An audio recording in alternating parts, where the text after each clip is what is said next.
Basically, Justin for the window and Justin for the Asian Games. Coach Tim Cone, idiniin na si Justin Brownlee ang magiging naturalized player ng Gilas Pilipinas sa FIBA 4th window at Asian Games. Kakayanin pa kaya ni JB na buhatin ng Gilas ngayong litaw na ang pagbaba ng kanyang performance sa mga nakalipas na qualifiers?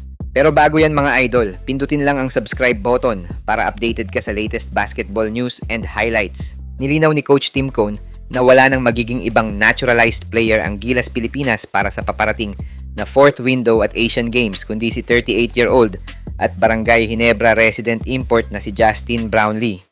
Sa panayam kay Coach Tim Cone, nilinaw niya na magkakaroon ng dalawang hiwalay na pool para sa FIBA qualifiers at sa Asian Games sa kadahilanang hindi magiging available ang ibang players from KBL at B-League. Kaya naman magmumula sa PBA ang mga players na maglalaro sa Asian Games. Sinabi naman ni Coach Tim na maaari pang makonsider si Benny Boatwright sa FIBA qualifiers basta maklear agad ang papel nito.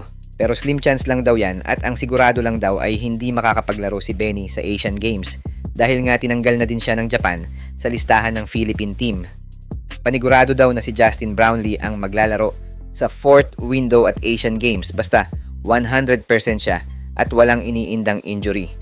Basically, Justin for the window and Justin for the Asian Games. So sa madaling salita, kung umabot si Benny sa deadline ng submission ng lineup, possible na makita natin siyang maglaro this August qualifiers. Pero pag hindi, babalik si JB as main naturalized player ng Gilas basta healthy siya.